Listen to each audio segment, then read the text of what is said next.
the title is pretty self-explanatory. Eric's done a great introduction, so I don't have to spend any time explaining this. And yeah, this is the first talk of several where you'll be hearing the next generations shortly. So I'm also really glad I didn't come after them. So Eric talked about the plan for Brook Trout from 2003. It stated a lot of objectives. There were also some specific research questions in there. Rather than reading out all of these, the bottom line is what makes a brook trout a coaster. So there were various aspects that had to be looked at to address that question. And the fundamental thing is, are coasters and resident brook trout different? If they are, okay, we can identify and manage them that way. If we don't see differences between them, do the tributary populations that we still have retain the capacity to produce coasters? So those were two fundamental questions in this document. That same year there was a workshop convened that the GLFC organized, asking many of these same questions and trying to pull people together. So it's going back in time, almost a quarter century. My beginning of this was being involved in that workshop, and a grad student of mine, Sylvia D'Amelio, who some of you might know from Trout Unlimited Canada, now Freshwater Conservation Canada. This was her master's research, was looking at brook trout in Nipigon Bay, both coasters and residents, and saying, are these two different things or not? And you'll probably all be familiar with this map.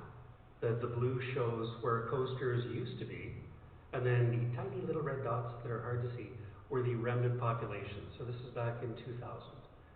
And you can see there's very small, very few little red dots that they had essentially faded out. And the only sort of remaining stronghold was Nipigon Bay.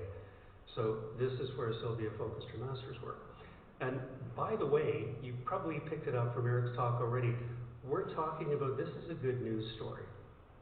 Talking about sort of an iconic species for Lake Superior, not Nipigon, and that's where they used to be, all that blue that was blank a quarter century ago.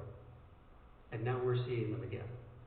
So for restoration of a native species, this is very much a good news story. So Sylvia focused her efforts in Nipigon Bay, looking at a number of tributaries, above and below impassable barriers, and also sampling coasters throughout in Nipigon Bay itself. And Rob Mackworth had a grad student, Jamie Muha, I can never pronounce his last name, who was also doing radio tracking to see where they were going, and they ended up combining their data.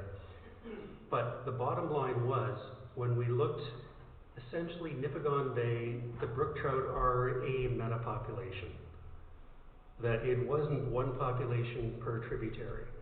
So you can see in here, there's a number of different genetic groups, and I'll zoom in on that for a second, but most importantly, there is no distinct, very divergent cluster of coasters. So there's 50-odd coasters in that dendrogram, but they do not stand out as a distinct group. What does stand out is there's one set of rivers, Jack Pine River, Cypress River, that Eric just talked about, Little Cypress. They group together in that little blue ellipse. Using microsatellites at the time, we could not tell fish from these three different rivers apart, even though they're separate tributaries. And the group circled in red, Dublin Creek, is positioned between some of those rivers, but was very distinct. So what was happening is we do not have coasters as a genetically distinct group, which was good news for the Fish and Wildlife Service, because they were having to look at, should coasters be listed under the Endangered Species Act? They asked a number of genetics labs, and all of us said no.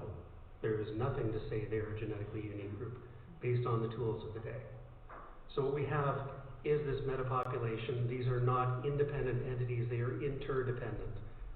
So the tributaries provide the spawning habitat, the juvenile habitat, and then the coasters are what keep these different river populations connected. Now Dublin Creek is somewhat different ecologically. It's very cold, steep, beautiful little brook trout stream. They may not have much reason to leave. But so we do see multiple genetic groups present, and I don't need to go into the above barrier populations. They're more different. What do you expect? But essentially seeing that, yeah, we have this integrated system rather than independent separate entities. And combining data with other genetics labs, so Lauren Miller in Minnesota, Wendy Lee Stott was at the Great Lakes Science Center at the time, we were able to see that the same pattern held true on a broader scale within the lake. So there are multiple genetic groups across Lake Superior. And again, considering its size and complexity, I don't think anybody was surprised at this. You think the habitat, the species ecology, this just made sense. So we saw multiple genetic groups. One thing that came out is, I'm going to wander over there for a second. Over here, this is Lake Nipigon, the Ontario Nipigon hatchery strain, and the reintroduced population in Grand Portage River, which is showing its hatchery ancestry. So we see these multiple genetic groups, so we've got hierarchical genetic structuring. Then, oops. So I already said basically there was no justification from genetics to list coasters under the ESA. So I actually quite enjoyed this, and I still like telling the story. This is why we have science for informing management. The management question is there, you do the science, you get the information back out. So based on these findings, we're able to inform discussions on updating the fishing regulations, and this did happen in 2005, as you're all familiar with. And the big thing is the regulations worked.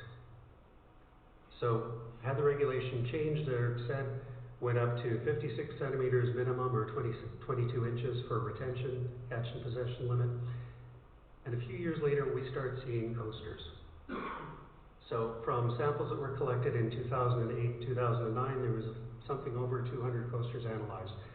We could see evidence of multiple genetic groups contributing to these in the bay, and depending on where they were captured, different groups had different contributions. So looking down from that dendrogram, well, from the dendrogram, you can't see it on this slide, there's at least 5 groups within Nipigon Bay that were contributing to coasters. You go straight south, the main contributor to coasters in the Nipigon Strait is the Nipigon River itself, and we didn't have samples from that in the original study. As you go out into the bay, tributaries like the Cypress River have more of a contribution. You go farther east, the Nipigon is contributing, but it's a lesser contribution, and we actually see some that assign to Black Bay and Thunder Bay. More Black Bay than Thunder Bay, and again, not surprising. So we have these multiple groups. There's not one just re-emerging population. It's not the Cypress River driving Lake Superior. So the main thing is these meta-populations, and as the regulations were softened, we're seeing more of these coasters. Going on to 2010, we're starting to see brook trout recovering across the Ontario shoreline, and I cannot speak for the U.S. jurisdictions because we didn't have samples from there. But basically, the yellow triangles are showing, yeah, we're starting to see brook trout, and we're seeing coasters reappearing in these areas as well.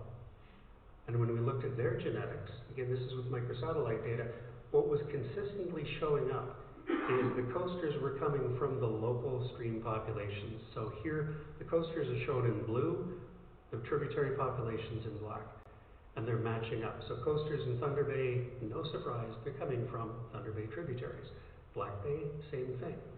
The main group, we're still seeing a lot in Nipigon Bay, and we are seeing those multiple genetic groups. And then when you get across to the eastern shore, those are coming from eastern tributaries. They are not coming from Nipigon Bay. So essentially we're seeing this resurgence, and the only thing that changed in that time was the fishing regulation. So we're giving them a chance to grow, reproduce, and they're not being harvested. So this is 1 to 2 generations after that regulation change. We saw both more in Nipigon Bay and across the lake. So all of this is based on the genetic tools we had at the time. You get into the deep end right after this, not by me. So microsatellites, they're wonderful things. They're very informative. They're easy to work with, but they are neutral markers. They do not say anything about local adaptation or fitness. They just say, who are you and where are you from?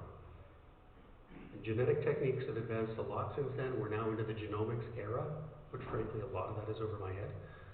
But we can say so much more with it now, and we've actually got unlimited markers for asking these questions. So with neutral markers, there's the story. We're seeing this very tight linkage between resident and coaster populations. They are the same thing. We have local populations that are made up of both, basically. But then it comes to that second question from the rehabilitation plan. what makes them different? And do tributary populations have the potential to produce coasters? Based on that map, yes, they do. But to follow this up, we really need to look at what are the heritable differences, and that's growing them up under controlled environmental conditions to see, are they the same or are they different?